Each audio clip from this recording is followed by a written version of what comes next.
For almost 1 million years, the monstrous short-faced bear stalked the North American continent. On all fours, it was 6 feet tall, yet it could outrun a horse. It was twice the size and much more powerful than a grizzly bear, and able to kill with one blow.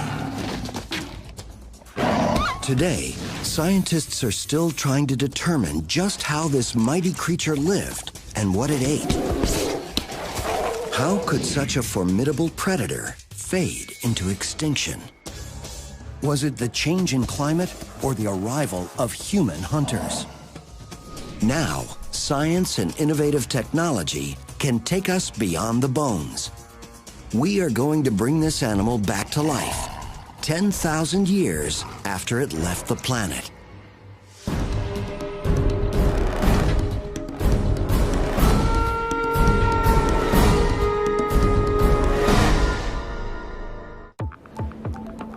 North America, 14,000 years ago. It was the end of the Ice Age, and the melting ice sheets had unlocked a landscape that provided an abundant food source for a multitude of wildlife. The continent looked like today's African Serengeti. It was teeming with mammals, herds of bison, horses, camels. Even huge mammoths roamed across the terrain. Here, the law of the land was simple: kill or be killed. In this harsh world, one animal stood above the rest: the short-faced bear. This beast was the largest carnivorous creature to walk the earth since the days of the dinosaurs. Experts believed it could attack and kill any prey animal it wanted. Known as the short-faced or bulldog bear, it had intensely powerful jaws that gave this bear a crushing bite. Using its sharp claws and ferocious jaws, this bear was an efficient killing machine. But this massive animal was no match for an unusual geological feature in Southern California: a pool of sticky, viscous tar that was one of the most deadly animal traps ever known. The pools of tar were molten asphalt that bubbled up from thousands of feet below the Earth's surface, forming a series of small ponds that were hidden by leaves and foliage. Just 2 inches of tar was strong enough to totally immobilize any creature. The more the bear tried to pull itself free, the further it sank into the mire. If it was lucky, it would die of exposure and starvation within a few days. More likely, though, it would be torn apart and eaten by either dire wolves, saber-toothed cats, or lions. It was certainly a very painful death. The tar pits have provided a spectacular snapshot of life 14,000 years ago. This prehistoric graveyard of extinct Ice Age animals has resulted in one of the richest fossil sites in the world.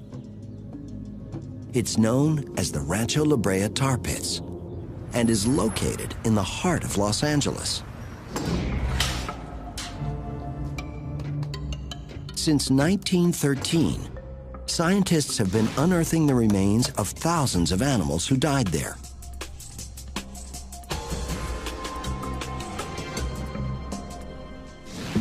The George Page Museum has amassed a collection of over 3.5 million specimens, one of the largest collections on Earth. Here we are at the primary storage area at the George C. Page Museum, where we have thousands of saber-toothed cat and direwolf bones, but I only have 3 racks of short-faced bear bones. This huge disparity in the number of recovered bones points to an important characteristic of the bear's personality. It was strangely elusive. Compared to other carnivores, bears were never common in one locality. they tended to be solitary hunters that required a large expanse of open ground space. Because these bears are so rare, each and every bone provides a key to piecing together the mystery of who this creature was and just how it lived. The vast collection of Ice Age animals at Rancho La Brea paint a vivid picture of a prehistoric landscape teeming with fierce predators, all competing with the bear. There were saber-toothed cats, dire wolves, and American lions. These apex predators had an abundance of prey to hunt for, such as bison, horse, camel, and even the giant sloth. There were also humans who had migrated over the Bering Strait from Siberia to Alaska about 14,000 years ago. Experts agree that humans came in contact with short-faced bears. This means that the possibility exists that hunters and short-faced bears could have fought each other over freshly killed carcasses. While the tar pits give us the big picture, the true essence of this creature can only be found in the details. Working 3,000 miles north of the Page Museum, Dr. Paul Matthews has conducted breakthrough research on the short-faced bear. Inside his lab in the Canadian Yukon, Dr. Matthews has amassed a collection of over 3,000 bones from the short-faced bear and its contemporaries. The short-faced bear inhabited a broad swath of western North America, from northern Alaska down to Mexico. So it's difficult to say what was the one habitat or landscape that short-faced bears inhabited. Dr. Matthews, along with most experts, agree that this bear was a nomad, and nearly the entire North American continent was its habitat. The bones left behind from the myriad of Ice Age creatures are vivid evidence that the Pleistocene era was a brutally dangerous world for any apex predator, including the bear. No kill is easy. Any potential prey can and will fight for their lives. That animal's not going to stand there and let you just kill it. It's going to struggle. It's going to kick. It's going to try to get away. What often happens is that there are injuries that occur. If you look at Pleistocene bone assemblages, you see a higher incidence of bone breakage, bone pathology such as infections, where the animal incurred the injury but then later healed and kept on living.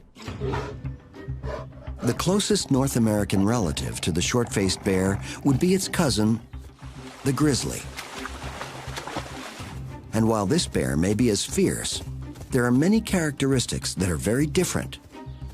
14,000 years ago, the grizzly lived on the same landscape as the short-faced bear, but they weren't competitors. One, quite simply, dwarfed the other. Dr. Matthews lays out 3 bear skulls that tell a striking story. Well, what you're looking at here is a skull of the giant short-faced bear. Here's a skull of a fairly good-sized grizzly bear, and this is a black bear. The short-faced bear would have been about 1,200 pounds. This grizzly would have been about 500, 600 pounds, and this black bear 200 or 250 pounds. Walking on all fours, a grizzly bear is about 3.5 feet tall. The short-faced bear was 6 feet tall. And when it stood up, this huge creature measured 11 feet. Even amongst other monsters, it stood out. A short-faced bear is quite a bit larger, 2 to 3 times the size of a grizzly bear we'd see today. And the question always is why? Why such large size? Why did this bear evolve to be such a giant? Scientists theorize that the size of this bear made it a fearless hunter, able to kill very large prey unavailable to other predators. One such prey animal was the Jefferson ground sloth, an herbivore that weighed in at 2,000 pounds. Although slow-moving, its massive size was protection against smaller predators like the saber-toothed cat or dire wolf. Like today's elephants on the African plains, the sloth's massive size made it difficult to kill. If a sloth was attacked by a short-faced bear, it would use its best defense, sheer bulk. You can visualize the sloth rising up on its hind legs to make itself appear bigger and more impressive to chase off a predator. The sloth outweighed the bear by more than 800 pounds. But once the bear stood up, they were nearly the same height. I can see these two animals rearing up, and you would have like a boxing match where they're both up there, they're swinging at each other. In terms of weaponry, this bear had a pretty amazing arsenal. Imagine the reach of these long legs and sharp claws. It would be like a boxer standing up with a super long reach. According to Greg McDonald, the sloth's best defense was to inflict damage with its long, sharp claws. The bear might be able to immobilize its prey by either slashing open their abdominal area or by crushing the sloth's shoulder with his powerful bite. When you think of how powerful its jaw was, it would have created a lot of force that could certainly, if it got a hold of an animal's limb, would break it very quickly with the jaw muscles. With his shoulder broken, the sloth would be defenseless. With the potential of killing any animal on the prey menu, how do we know what the short-faced bear ate? Did it eat vegetation like its modern cousin, the grizzly? Or was it a confirmed carnivore?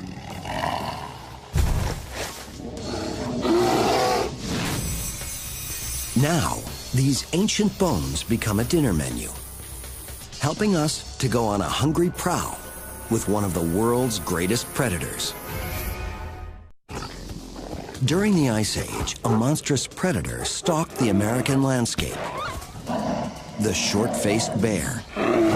This animal died out about 10,000 years ago, but its bones provide an important record for paleontologists who are now studying this magnificent creature.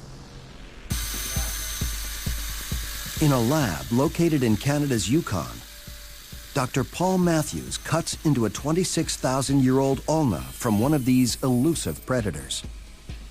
This bone is amazingly well preserved. This sample, I can tell from the smell, contains over 90% of the original protein that was in the living animal. Dr. Matthews is willing to sacrifice part of this precious bone in order to perform a cutting-edge stable isotope analysis. This test will reveal the bear's diet. Was it a carnivore? Was it an herbivore? Was it an omnivore? Did it eat fish? Things like that. We can learn that kind of information from this sample. The real information about what this animal ate lies in the isotopes of carbon and nitrogen that are embedded in the bone. The bear deposited protein in its bones based on the protein it ate, which came from the animals it ate. So the first step is to use an acid wash to separate the protein from the minerals that make up the bone. A mass spectrometer then measures the isotope levels of carbon and nitrogen in the protein that's left behind. So what we found by analyzing the short-faced bears is that it had a very high or elevated amount of N15, the heavy isotope. And this was a smoking gun, essentially, that told us that it was a carnivore. These isotope results are then compared to a modern-day grizzly bear, which has a mixed diet of both plants and meat.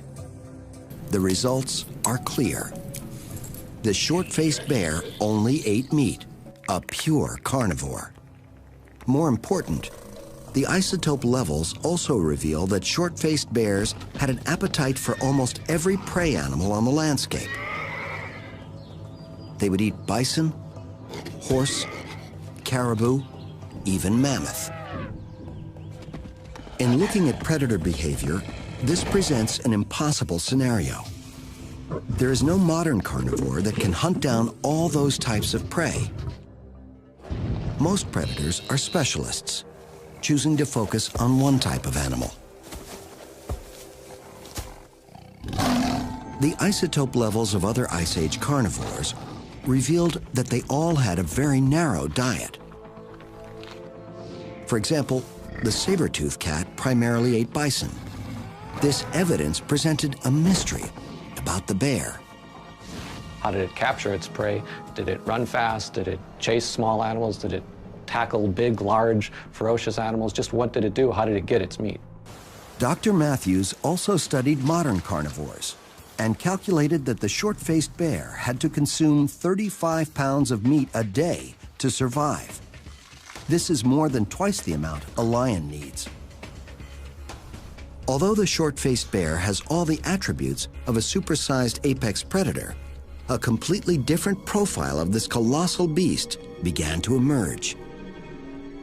One of the problems with putting short-faced bears into the predator box is that no other predator had become this big in the past, not even close when you consider large mammals. When comparing the short-faced bear's gait to the grizzly, calculations show that the short-faced bear was slightly faster, reaching a top speed of 32 miles per hour. But the grizzly could accelerate from 0 to 30 much quicker. This put the short-faced bear at a huge disadvantage when it came to hunting. If it was a super predator like the isotope tests showed, it would have to catch prey using bursts of speed, like a lion. But the bear's bone structure wasn't designed for that. It became clear that the bear couldn't chase down its kill because its long legs were not suited to make sharp turns at high speeds. We're standing in front of a reconstruction of an adult giant short-faced bear, and the main thing that stands out are these super long legs that are also very skinny. For an animal this size, these bones are very gracile or thin. Their diameter is not proportioned to their length for an animal that is incurring all the dynamic stresses and strains of fast running. Yet we know this bear apparently caught and ate just about everything. But its long leg bones were not strong enough to handle the dynamic force of the bear's 1,200-pound weight. Using a modern-day leg bone, Dr. Matthews illustrates why it couldn't maneuver in for the kill. This is a tibia from a large mammal, and I'm going to demonstrate the effect of dynamic stress on it. This is a 5-pound bag of sand, and you can see that the bone is able to support the weight of that bag all on its own. But watch what happens when we put the weight in motion, which is the effect of an animal running.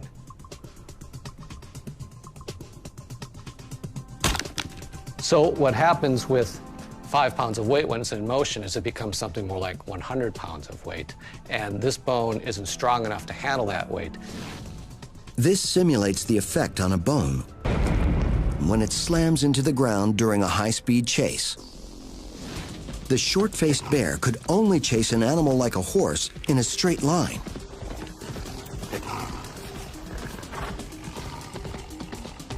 If the horse made a sharp turn and the bear followed, it could break its leg.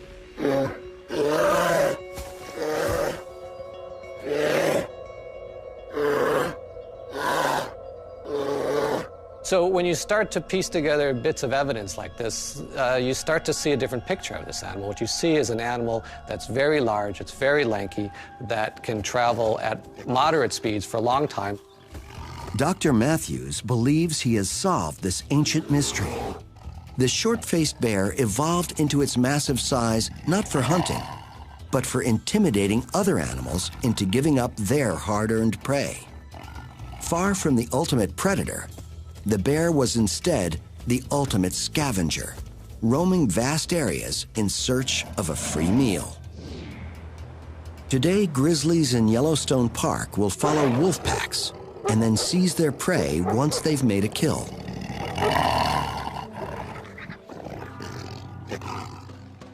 "14,000 years ago, the short-faced bear followed the same strategy. Just wait till a pack of dire wolves had run down and killed a bison.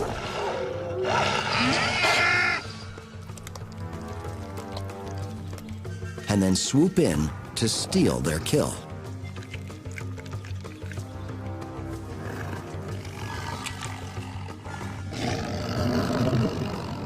To protect their prey, the wolves would have encircled the bear and attacked him from different angles. Although the wolves were willing to fight for their kill, the bear's enormous size would intimidate them. Once he stood up, he towered over them by 8 feet. 5 or 6 wolves would have been nothing compared to one short-faced bear. So if a short-faced bear came upon a pack of 5 wolves on a carcass, there would have been no question who would have got that carcass.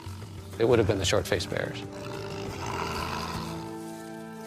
The short-faced bear was a thief rather than a hunter.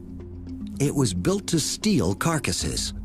Its sheer size not only intimidated other animals, but it had an even more important application. Its lanky structure was perfectly suited for locomotor efficiency rather than acceleration and predation. Locomotor efficiency is related to stride length.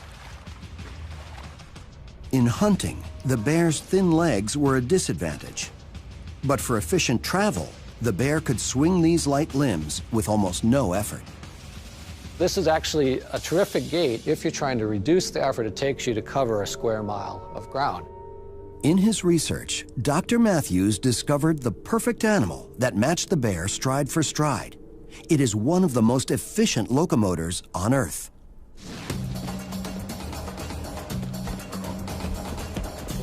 You would see a lot of similarity in the way that a camel swings its legs and a short-faced bear swings its legs. There would be a long swinging arc of the 2 legs on one side with some flexing of the abdominal muscles as well to affect that swing.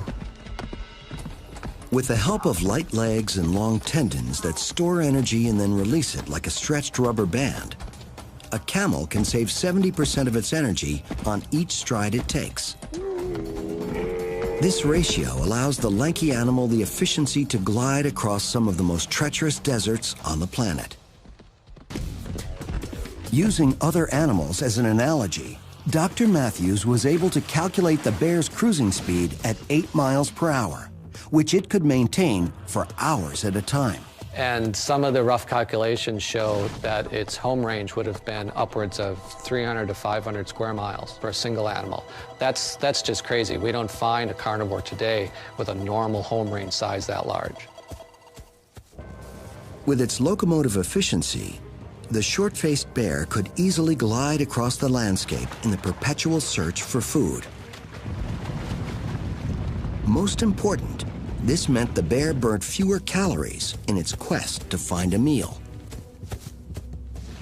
But once the bear found a carcass, it still had to steal it.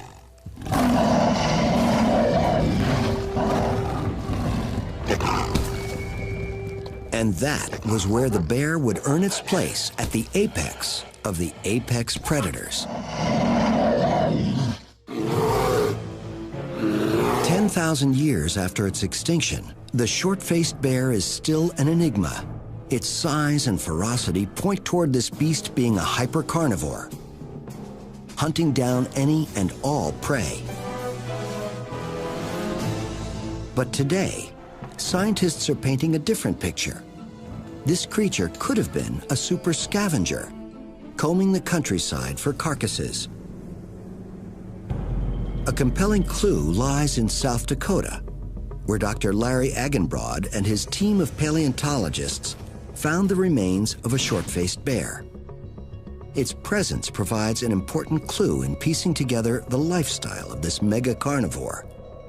The bear that we've got in here, by all of our analysis, is a prime of life male.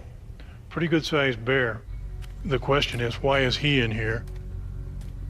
The bear was found among the remains of 55 mammoths at one of the most spectacular fossil sites in the world.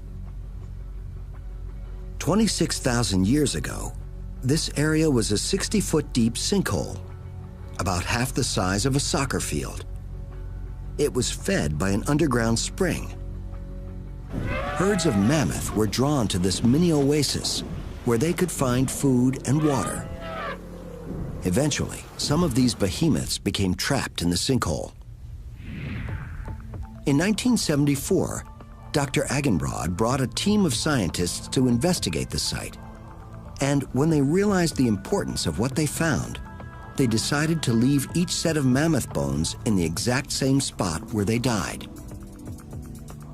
In this way, each set of bones is like a Pleistocene photograph, that documents the last moment of the animal's life. The short-faced bear remains were discovered in 1983 in the midst of the mammoths. But this find presented a mystery. Was this short-faced bear hunting mammoths, or was there another reason why it died at the site? The sinkhole was very steep and slippery above the water level. A key clue was in just how the mammoths became trapped. Eating at the water's edge was dangerous. If they took one wrong step, they would fall into the water. Once in the sinkhole, there was no way out. The big round pads on their feet couldn't grip the slippery bank. So they stayed here till they either starved or died of exhaustion. Although the short-faced bear was gigantic, scientists believe it couldn't and wouldn't take on a mammoth. But a dying mammoth was a different proposition. Like a forensic investigator, Dr. Agenbrod carefully considered the death scene and came up with a scenario. The short-faced bear probably smelled either decaying or heard dying animals and decided he'd come in for hot mammoth sandwich for lunch, and maybe had one that was a little more alive than he anticipated.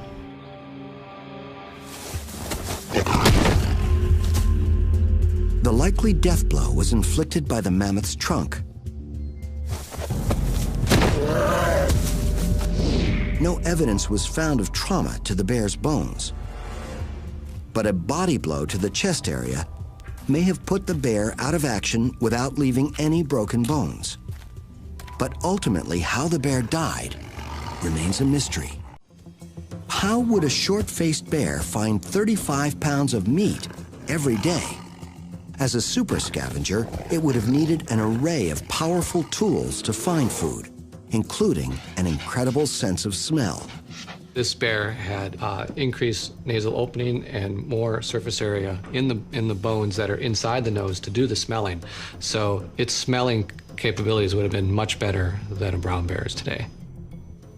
The grizzly bear has one of the greatest olfactory mechanisms on Earth.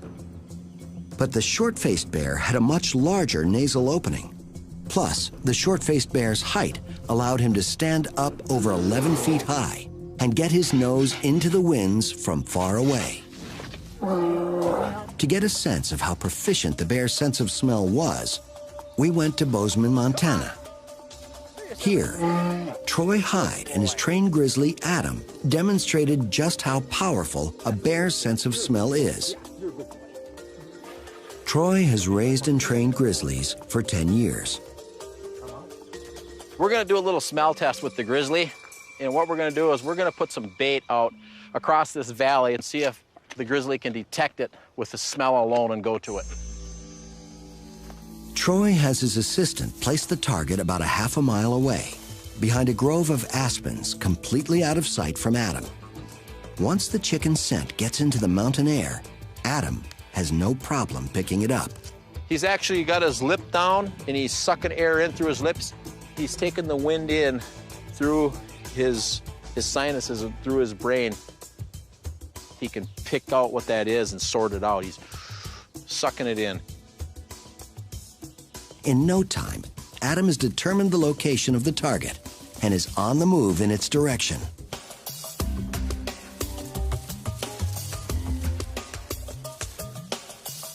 Adam has no problem finding the chicken. And Troy believes his olfactory range is much farther than the half mile he's just traveled. I believe he could probably smell 3 to 4 miles out if the wind was in his favor. So if Adam can smell food 3 or 4 miles away, this means that a short-faced bear, armed with a better smelling mechanism and operating in open country, might be able to find a carcass within a 6-mile radius. But taking possession of a carcass wasn't just as simple as finding it. Usually, there was another apex predator connected to the kill. I imagine in the Pleistocene many aggressive encounters between carnivores, actual all-out fighting. If the short-faced bear found a dead bison, he most likely would be confronted by a group of saber-toothed cats feeding on the carcass. It would be size against numbers. The cats would stand and fight because of their advantage of 3 to 1. Their long teeth also presented something of an obstacle. Let's remember that this is still a bear. It still has a massive, strong skull. It still has powerful limbs and feet that could swat at a cat and keep it at bay. Since most animals won't fight to the death, the experts agree on this fight's eventual outcome. If the bear got in one good swipe and really debilitated one of the saber-toothed cats, they would probably retreat. Or in other words, the bear would kick the cat's butt.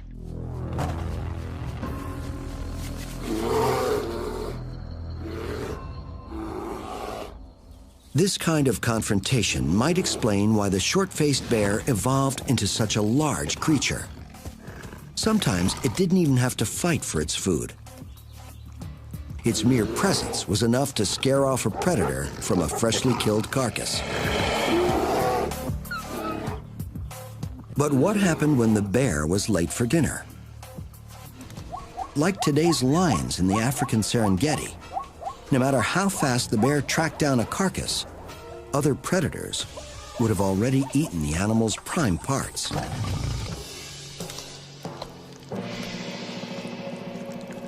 It would be difficult for this massive carnivore to survive on the remains of a carcass that was essentially just skin and bones. This is where the bear's short face came in most handy. Because its front teeth were so close to the fulcrum of its jaw, the bear's bite could crack open bones. Imagine this pliers is a face, like a jaw, going up and down, and this is the fulcrum of the lever system.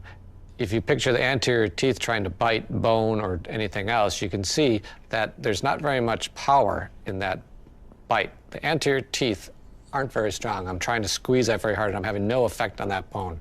Now, if we put it back closer to the fulcrum, we're going to see that there's much more power in that bite.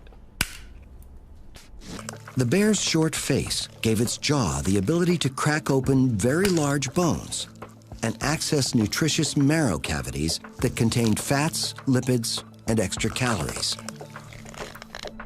There is a large collection of 10,000-year-old bones that testify to the bear's skill as a scavenger.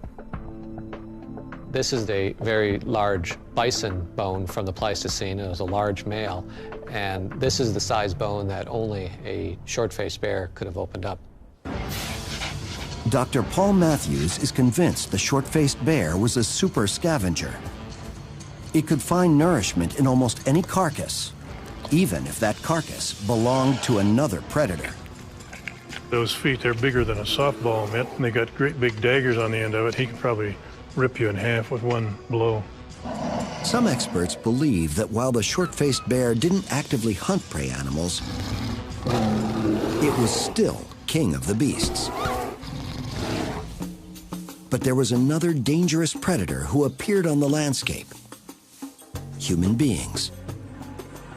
These creatures had the skills not only to hunt mammoths, but intelligence enough to kill almost any animal. Scientists are still investigating the relationship between humans and the short-faced bear. Dr. Eileen Johnson is the director of the Lubbock Lake Landmark in Texas. She's renowned for analyzing alterations to bone surfaces. She's been examining some short-faced bear bones that were butchered by humans. It is the only evidence we have of human-bear contact. I've looked at all the bear remains that we have, and particularly the kinds of cut marks that are on the bone. And that leads me to believe that this was not a fresh carcass. This carcass had already started to stiffen a bit, which would indicate a found carcass, which then indicates scavenging activities. Dr. Johnson feels the bear wasn't killed by humans. This is the canine from the bear, but it's very worn down. So this is most likely a very old bear. Probably died from natural causes. Ironically, it seems the humans may have found the bear carcass and then scavenged it. The hunters cut off one of the bear's long front legs and made a butchering tool out of its radius, or lower arm bone. Dr. Johnson was able to reconstruct how the bone was broken. The hunters laid it between two rocks that were like anvils. Then a hammerstone was used to break the bone. And it delivers a very quick, very focused force. You get a nice impact, and then the bone breaks in a very particular fashion known as a helical fracture. Since humans only had a few small stone tools, this was an ingenious and efficient way for them to butcher the giant bear, or any other large animal, such as a mammoth. The broken edge of the bone provided a sharp and strong cutting tool that got the job done quickly.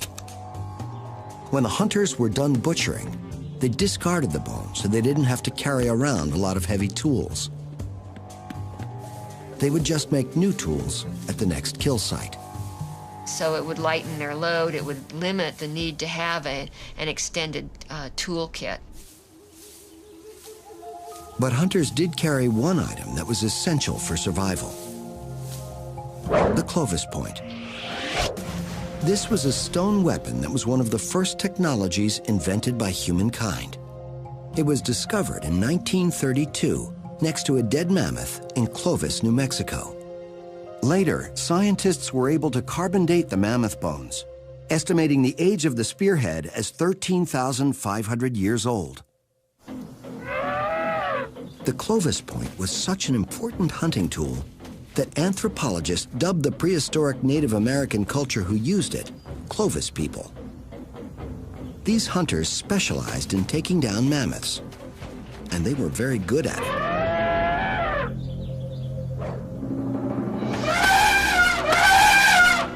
Paleontologists discovered one site in southern Arizona where at least 9 mammoths had been killed.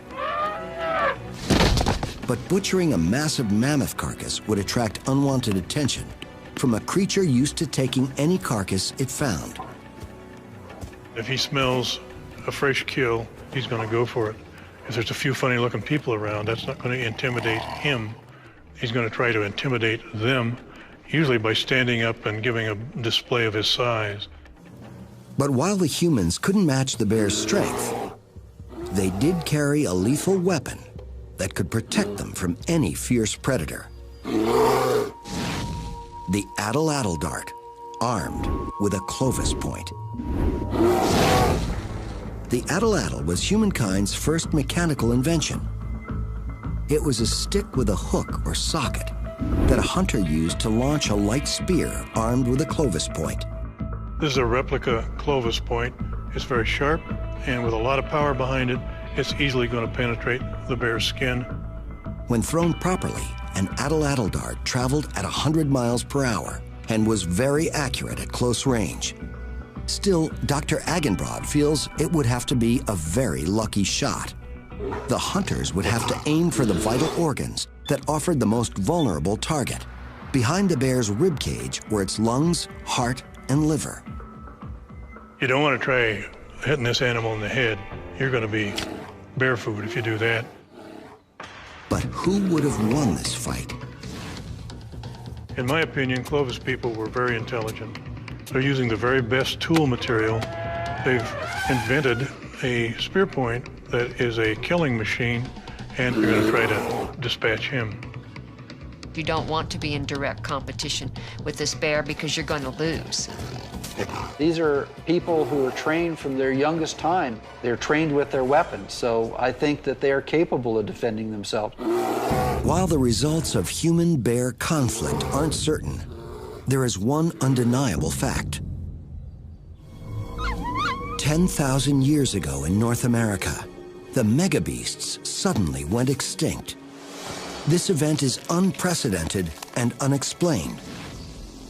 Along with the short-faced bear, the dire wolf, lion, mammoth, sloth, and saber-toothed cat were wiped off the face of the earth. The short-faced bear was the last to die out. Without conclusive evidence, scientists are still grappling with the reasons for this mass extinction.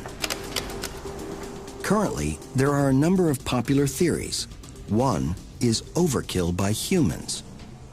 I think the prime extinction method for Pleistocene megafauna was by human hunting. The only really new element in the environment at about 11 to 12,000 years ago is the arrival of human hunters that we call Clovis people. Scientists have identified 14 kill sites in the United States where humans slaughtered mammoths or mastodons. But there is disagreement on the significance of this number. Many experts feel 14 sites is too few to prove overkill. There's also another thought that's been proposed that when humans come in, one of the first things they do is they kill off predators. Predators potentially prey on the humans, and so you get rid of them. No evidence has been discovered that humans killed even one short-faced bear, saber-toothed cat, or dire wolf. Just the fact that humans are on the landscape isn't compelling enough evidence to say that it's humans that causes extinction. We know that humans and these large animals coexisted in other places on the planet for a long time, and it didn't lead to their extinction. It is hard to imagine that a modest human population could have emptied an entire continent of its megafauna. This leads to the one factor that could be common to such a vast area: weather. 17,000 years ago, North America witnessed rapid climate changes. A new theory suggests a comet collision was responsible. Some scientists believe there was a cold snap between about 12,900 and 11,500 years ago. This partial return to freezing ice age conditions put enormous stress on the ecosystem. We can tell from the isotopic analysis of the junipers that plants were greatly stressed. They weren't providing very much in the way of food, so there wouldn't have been very many herbivores. And in turn, there wouldn't have been that many carnivores. But detractors again point to a lack of evidence. Where are the deposits of starved or frozen animals that would be left behind had there been such a sudden climate swing? And how is it that the megafauna managed to survive numerous other glaciations during the prior 2 million years, only to succumb to the one that closed the Ice Age?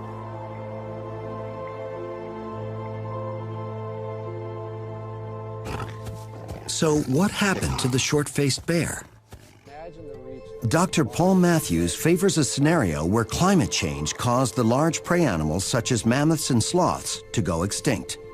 This in turn caused the large carnivores that preyed on them to die out. Once they were gone, these predators weren't producing carcasses on the landscape for the short-faced bear to track down and steal.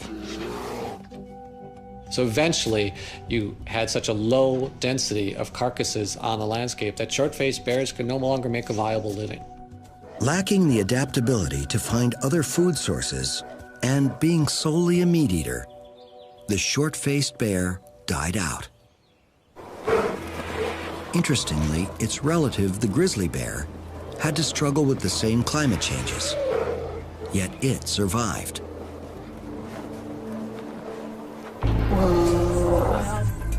Today, the North American grizzly, like Adam here, has the same abilities as his ancestors did 20,000 years ago. Grizzly bears can find food just about anywhere.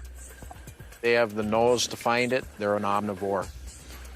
And so they can find those different food sources, which has allowed them to exist today. As we walked through the forest with Adam, the entire area was like a supermarket for him. The grizzly has the ability to find food anywhere, starting with the bugs and slugs that live under the rocks. One of the things you saw the grizzly use his body weight as he got low to pull the rocks back. You also saw him, when he couldn't move them backward, you saw him shove them forward, and he was using a rocking motion to loosen those rocks up to get them out.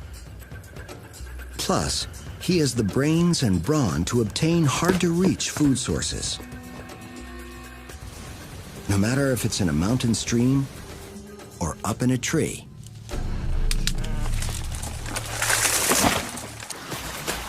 Unlike the short-faced bear, the grizzly has evolved in its ability to adapt to its surroundings.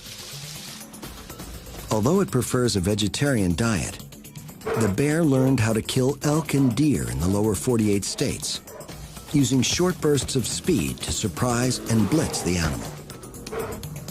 I think the grizzly bear took the short-faced bear's spot. Once the short-faced bear became extinct, I think the grizzly bear stepped right in there as our apex predator. It is believed that the short-faced bear lived on the planet for close to 1 million years. It finally slipped into extinction because it simply could not roll with the environmental punches that came with the end of the Ice Age. But today, thanks to innovative research, we can understand why the bear ruled our planet for so long. It could travel long distances using smooth locomotion. It possessed powerful jaws and sharp claws that could savage almost any animal. The bear dominated its world. Nature gave it all the skills it needed to maintain that dominance. But then nature decided to change. And the bear could not change along with it. As the Earth's new rulers, we just might learn something from this vanished and mighty predecessor.